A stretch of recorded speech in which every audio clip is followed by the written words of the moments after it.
Bien, regresamos con ustedes en la parte más esperada, como le decíamos, el doctor Alfredo Polanco, y tiene hoy el tema de la epilepsia. Doctor, buen inicio de semana, que la haya pasado bien en este pasado fin de semana y que lo de hoy pues nos sirva para conectar con esta vibra, con esta buena voluntad que necesita la gente para curarse. Buenos días, doctor. Saludos, ¿qué tal, Licho? Saludos a todo nuestro querido público. Como cada lunes, están pendientes del tema que nosotros vamos a desarrollar. Y en el día de hoy tenemos el tema de la epilepsia. ¿Por qué hablaremos de epilepsia? Es que cada día 13 del mes de febrero se conmemora lo que es el Día Internacional de la Lucha contra la Epilepsia, precisamente para dar a conocer algunos tópicos importantes sobre esta enfermedad que la padece un importante segmento de la población mundial, es decir, aproximadamente el 1% de la población mundial padece de epilepsia. Entonces, esta es una enfermedad que tiene mucha estigmatización, pues los familiares que tienen a un pariente con epilepsia, pues lo mantienen oculto. A veces hay ocasiones en que pues se menosprecia a estas personas y son personas igual que usted, dicho, igual que yo, simplemente que tienen una condición, como lo tiene el 1% de la población, que es una enfermedad neurológica, la cual pues tiene tratamiento adecuado y que existen múltiples causas que pueden conllevar a que un paciente pues tenga la epilepsia. De ahí que vamos a hablar sobre las causas de la epilepsia y el tratamiento de la misma, así también como las manifestaciones clínicas que puede conllevar a este padecimiento. Pues bien, la epilepsia es una entidad clínica en la cual no hay edad, no hay género, cualquier segmento de la población, como dijimos anteriormente, puede padecerla a cualquier edad, sea hombre, sea mujer, no importa, cualquiera puede tener lo que se llama epilepsia. Y simplemente, ¿por qué se caracteriza? Por episodios convulsivos. O sea, un paciente que haya tenido ya más de 2 episodios de convulsiones por problemas a nivel del cerebro. O sea, el paciente que tiene epilepsia es un paciente que tiene un trastorno a nivel de las neuronas. Las neuronas son las células nerviosas y estas neuronas se pueden deber a múltiples causas. Por ejemplo, en los niños, pues puede deberse a problemas desde el parto. Por ejemplo, un parto traumático, un parto donde el paciente, el niño, haya sido sometido a hipoxia, es decir, a deprivación de lo que es el oxígeno durante mucho tiempo, esos niños que nacen cianóticos, esa puede ser una causa de que ese paciente padezca de epilepsia. También hay trastornos genéticos, hay que decir que 1 o 2 de cada 3 personas nunca se llega a saber cuál es la causa de la epilepsia. Entonces tenemos ya en pacientes jóvenes, por ejemplo en República Dominicana, que tenemos a muchos pacientes que tienen accidentes de tránsito producto de andar en motores, pues los traumas craneoencefálicos, sobre todo severos, son causas importantes de epilepsia. ¿Por qué?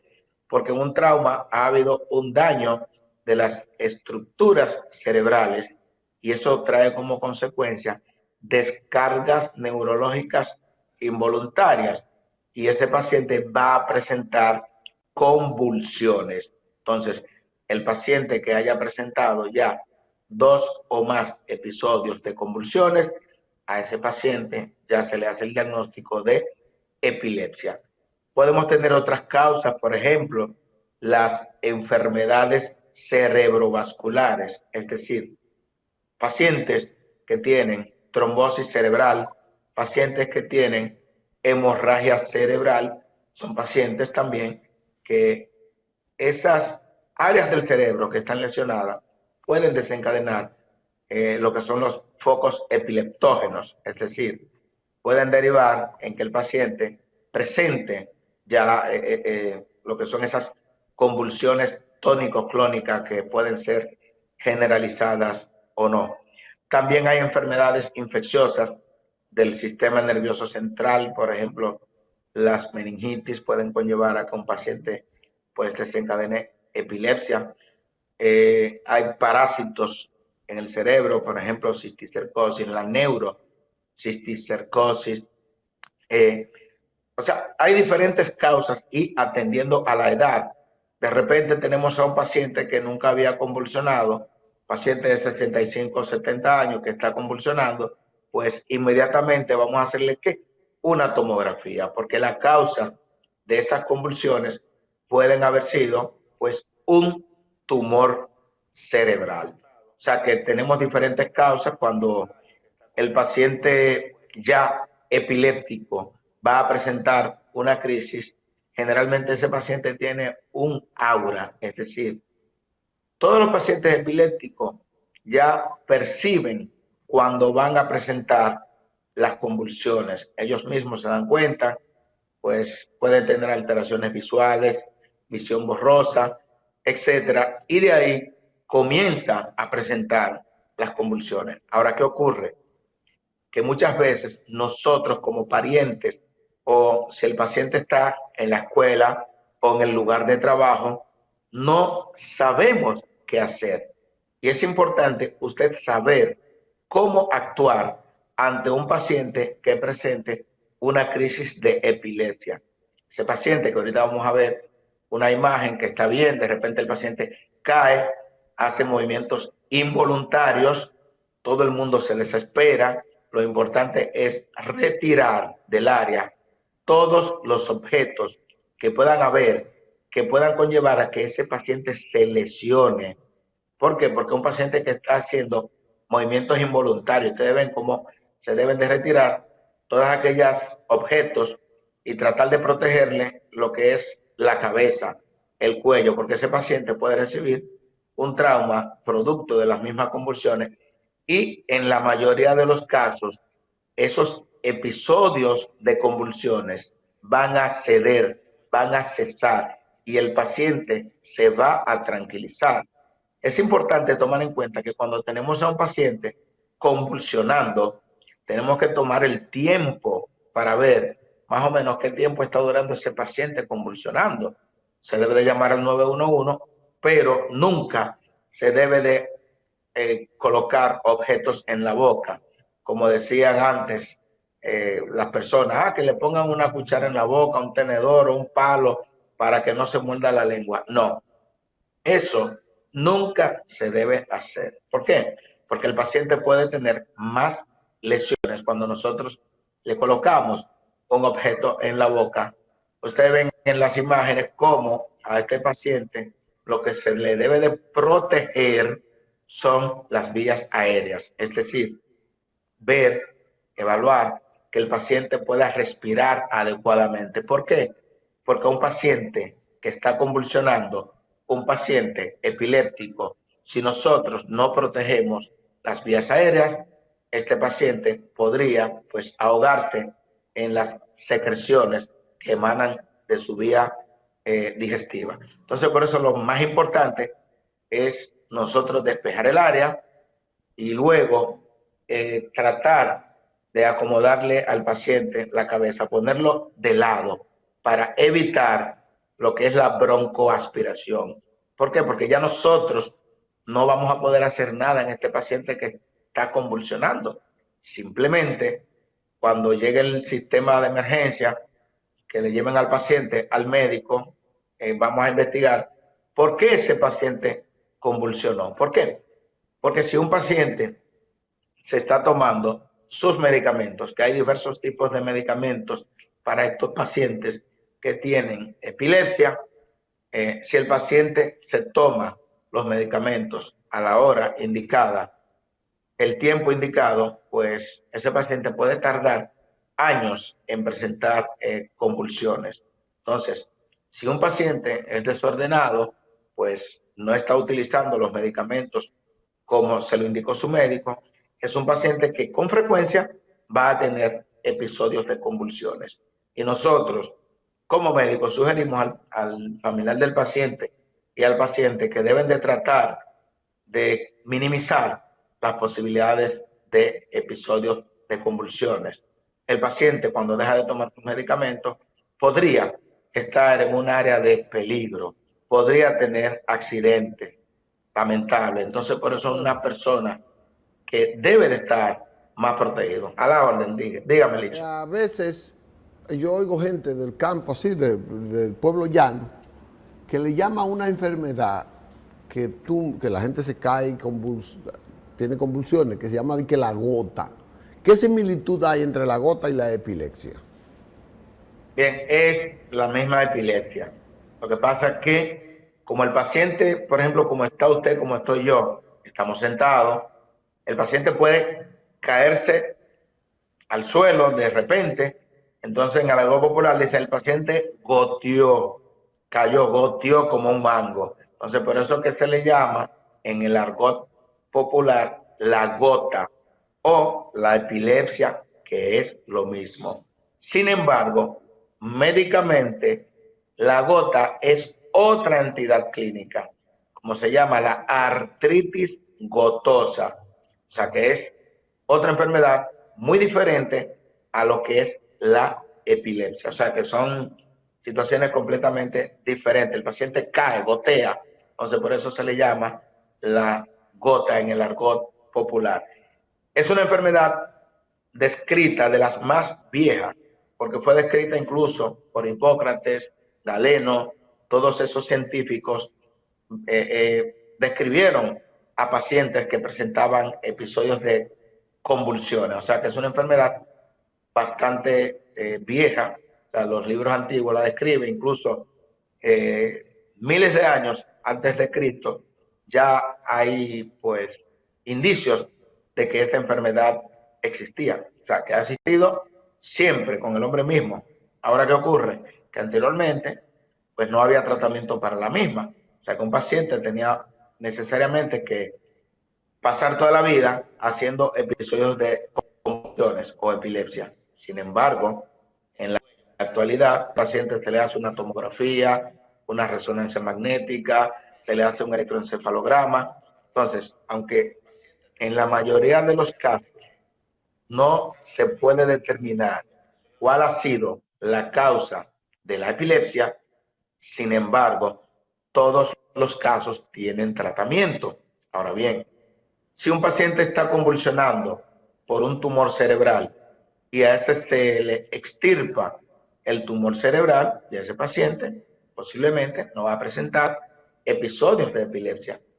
Por eso es importantísimo nosotros saber la causa de que ese paciente tiene epilepsia. Entonces, hay pacientes que pueden manejarse de forma quirúrgica. O sea, ya vimos, en caso de tumores cerebrales, también hay casos en los cuales el neurocirujano determina que extirpando una parte del cerebro, que es la desencadenante de los focos epileptógenos o de las convulsiones, pues ese paciente podría ser curado. Por eso es importantísimo, si usted nos está mirando, que usted tiene algún pariente que pues desde pequeño convulsiones, ya es un adulto, y usted simplemente le compra los medicamentos, pues va a la farmacia, ni siquiera, o sea, es importante que usted lo lleve a donde su neurólogo y le pregunte sobre las alternativas terapéuticas, porque sabemos que la medicina, como todo, va avanzando bastante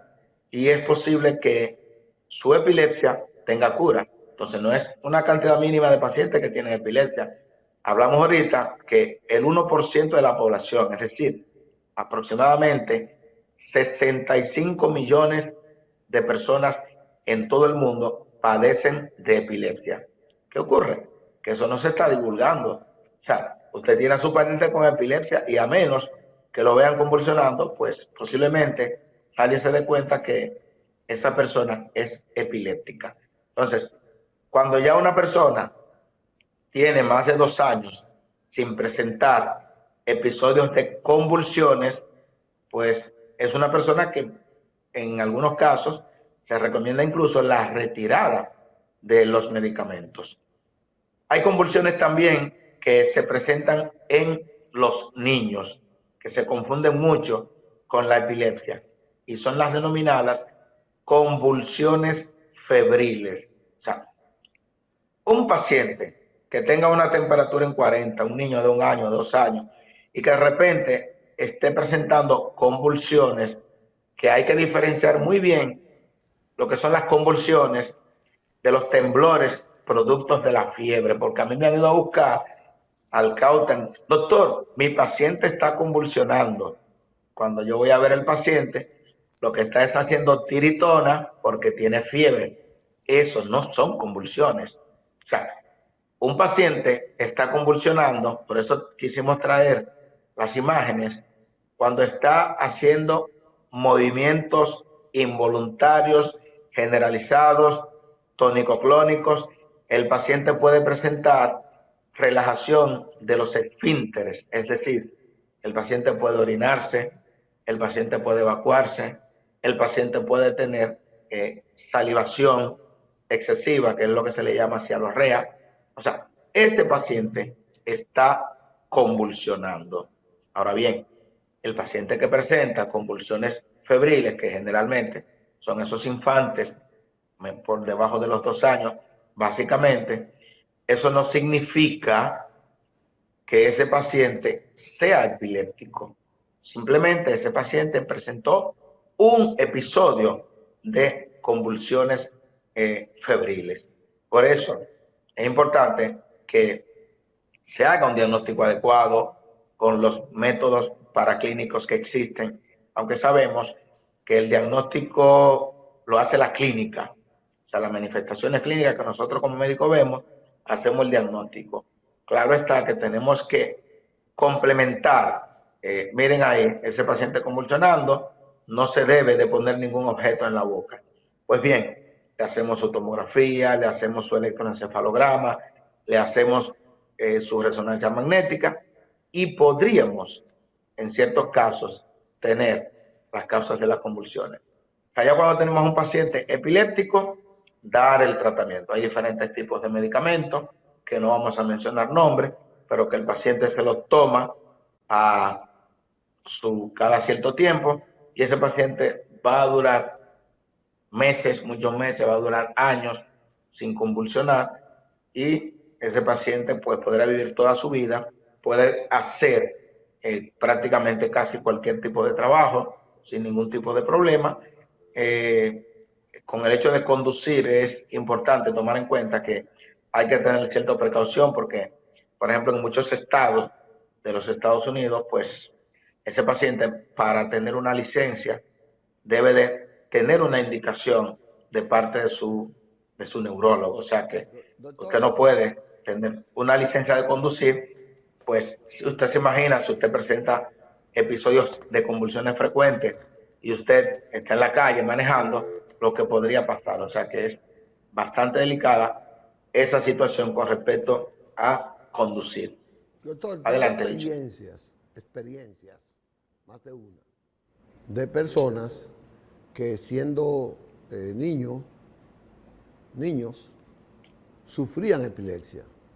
Se les aplicó un tratamiento oral, yo recuerdo a varios, y tienen 40 años que no han sufrido jamás epilepsia.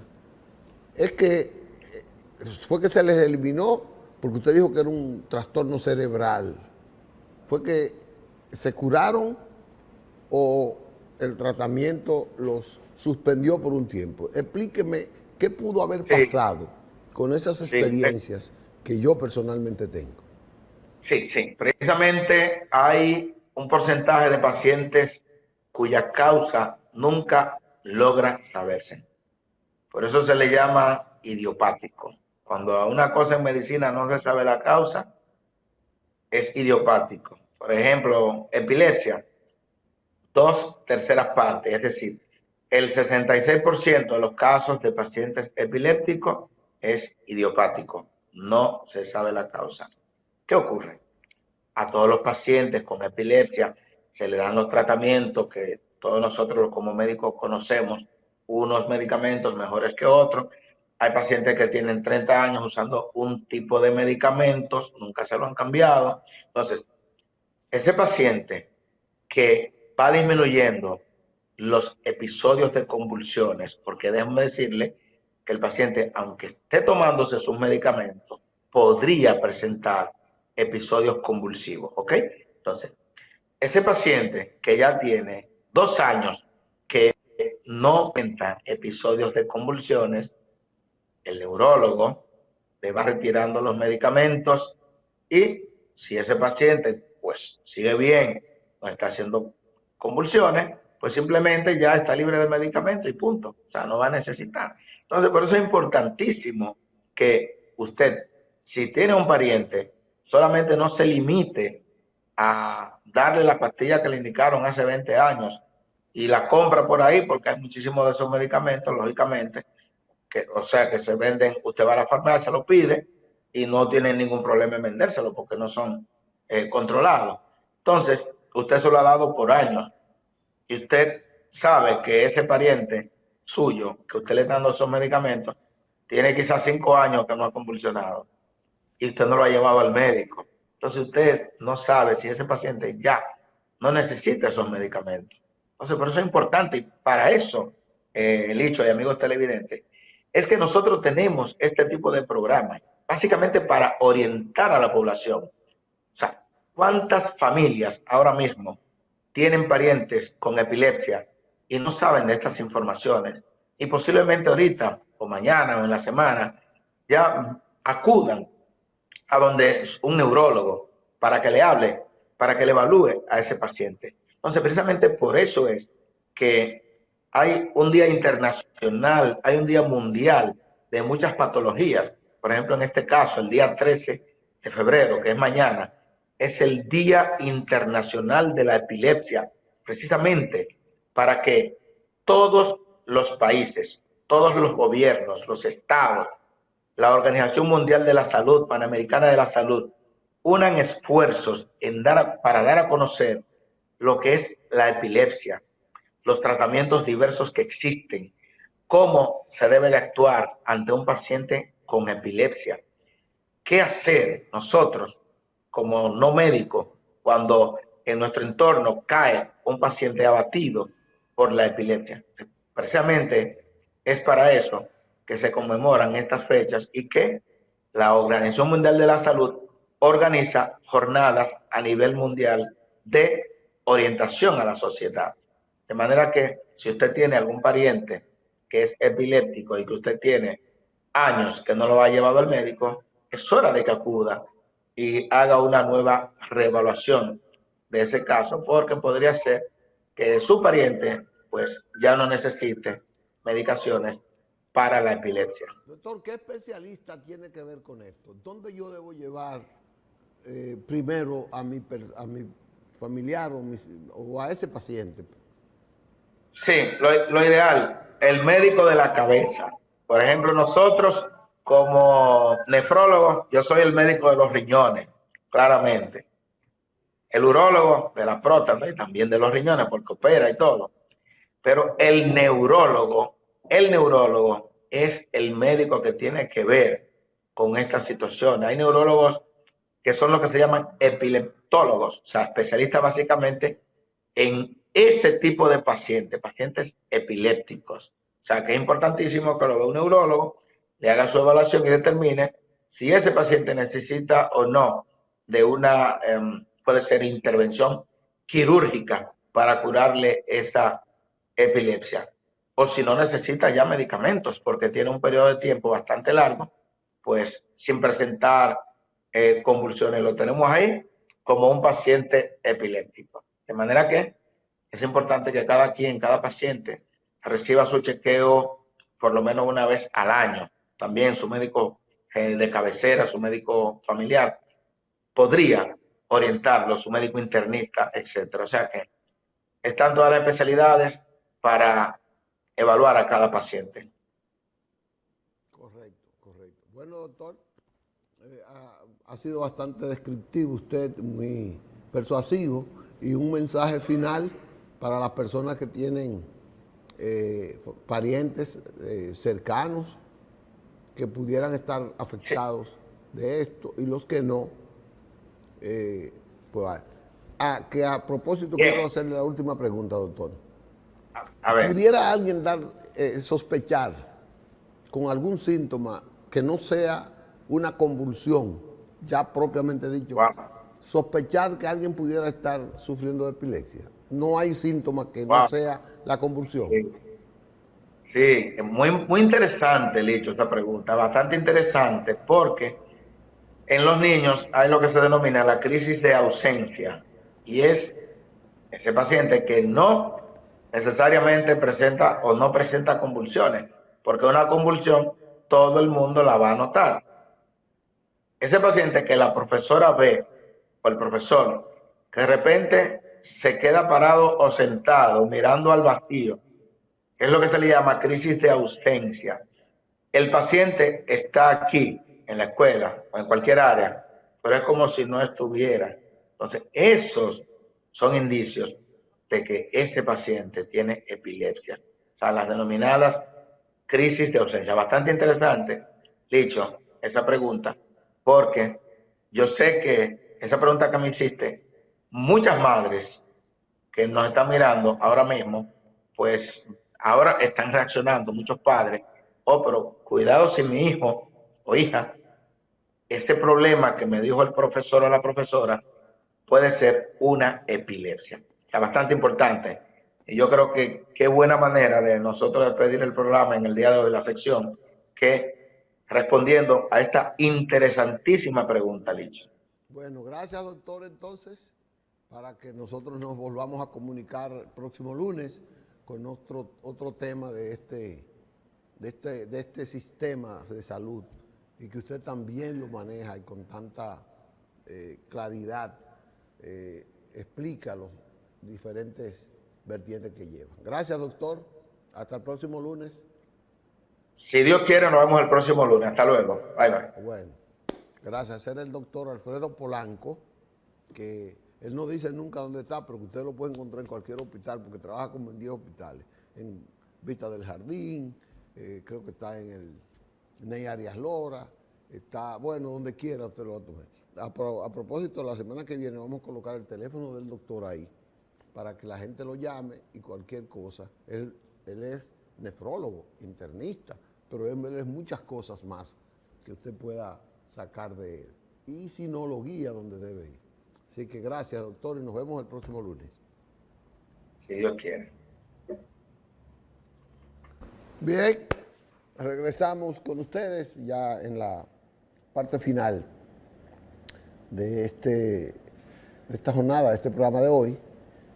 Y tenemos que dedicarlo, como siempre, a los asuntos electorales, que está ya a la vuelta de la esquina. El próximo domingo son las elecciones para elegir las autoridades municipales de todo el país. Es muy importante que usted comprenda la importancia y que usted asuma la importancia que tiene saber elegir una autoridad municipal. La autoridad municipal es la autoridad más cercana a usted, a su entorno residencial. Aunque mucha gente no quiera reclamarle ni dirigir sus inquietudes, la autoridad municipal es la responsable de que usted viva tranquilo en su entorno, en su comunidad, de que usted tenga una comunidad limpia, ordenada, no solo depende de usted. La autoridad municipal es responsable de que usted tenga sus aceras limpias, que usted tenga los negocios donde deben ir, que usted tenga los vehículos parqueados donde deben ir, que usted no tenga basura. Y usted dirá, pero eso no lo controla nadie. Bueno, sí, eso lo controla la autoridad municipal. ¿Qué necesita la autoridad municipal? Bueno, lo primero que necesita es una sociedad viva, una sociedad que reclame, una sociedad participativa en el esfuerzo de lograr la mejor calidad de vida en su entorno. Por eso es importante que usted primero elija una autoridad que tenga vocación de servicio, que se comprometa con la solución de los problemas básicos de su comunidad, de su barrio, de su calle, de su urbanización. Entonces, si tiene una sociedad viva, dinámica, esa autoridad municipal hace un mejor ejercicio de gobierno municipal. Tiene una gobernanza más fuerte en torno a las atribuciones que le acredita la ley.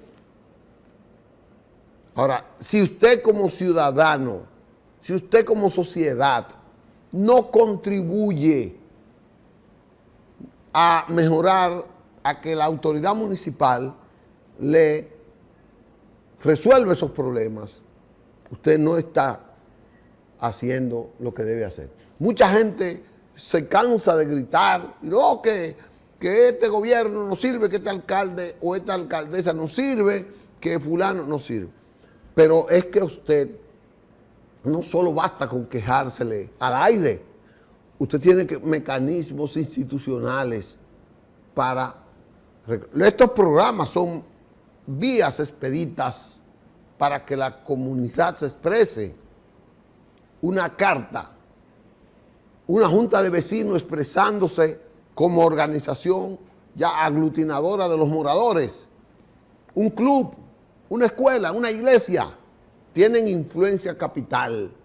Por eso deben votar, porque no es bueno reclamar después que pasan las elecciones, pero yo no voté. A mí no me importó quién iba a ser elegido. No, a usted debe importarle quién va a ser elegido como el síndico o como el representante suyo ahí. La autoridad municipal está dividida en términos de gobierno en dos. Un alcalde o una alcaldesa que es el ejecutivo, es el que ejecuta, es el que tiene que buscar las soluciones administrativas, porque tiene que entonces que aplicar las leyes que la otra parte de ese gobierno municipal le impone mediante leyes municipales que se llaman resoluciones.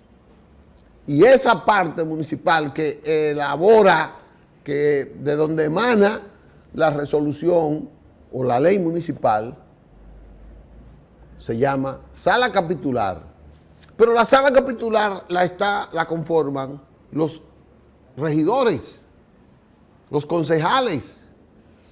Si usted no elige un regidor, y para eso están ellos, para que el problema que usted como vecino, como comunitario, usted se lo informe, se lo entregue a él o a ella, para que sea el canal ante el municipio, ante la alcaldía, ese regidor no está cumpliendo con su deber.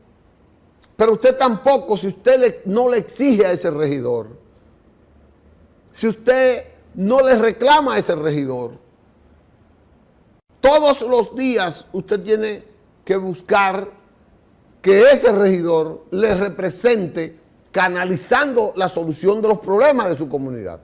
Ese regidor no puede estar ahí de que yo soy un regidor, ya porque soy una autoridad. No, si él no ejerce la función de representarlo a usted, ese no es su regidor. Ahora, usted tiene que saber a quién va a elegir como regidor. Usted tiene que saber elegir al regidor que le represente, que haya demostrado vocación de estar cerca de usted cerca de su problema, de estar comprometido con que usted viva una sociedad más organizada, que usted tenga mayores condiciones de vida. Pero ese regidor depende de usted. Si usted no lo elige, bueno, después usted no puede reclamar. Y para elegir lo bueno tiene que votar, y votar con conciencia.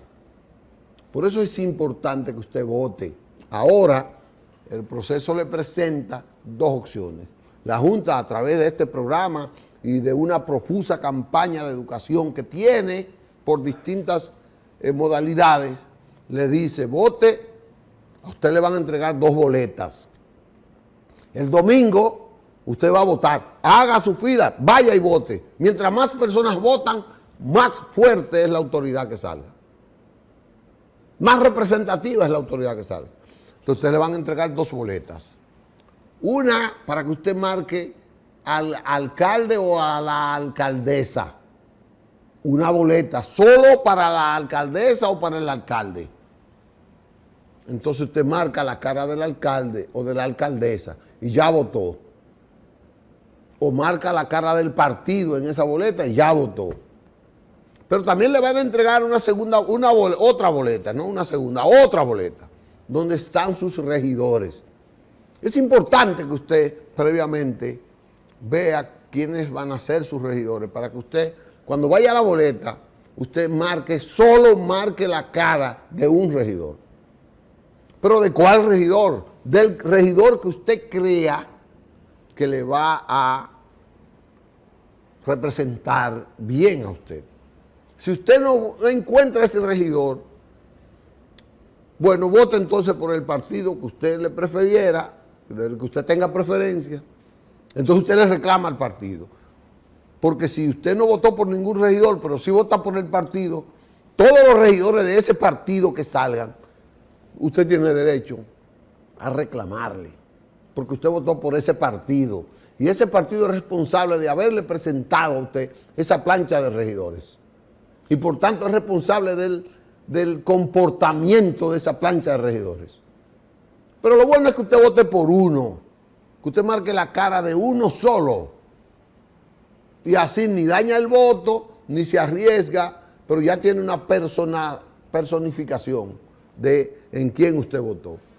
Lo más importante es que usted vaya a votar, y que vaya a votar con conciencia, que vaya a votar, en este caso, por la autoridad responsable del bienestar de su entorno, del parque, del medio ambiente, del tránsito, de la seguridad, de ahí, de todo eso. Eso es la autoridad municipal. Y recuerde, la autoridad municipal lo conforma la alcaldesa o el alcalde y los regidores. Y los regidores, usted vote por los dos. Tiene que votar por los dos. Y ojalá que vote con conciencia, como yo aspiro, como yo le estoy sugiriendo. No le estoy sugiriendo candidato alguno, pero vote por el que usted entienda. Cada comunidad tiene un regidor, 2, 3, 4 regidores que se han identificado con usted. Y tiene el alcalde o la alcaldesa que usted cree que le va a presentar mejor solución.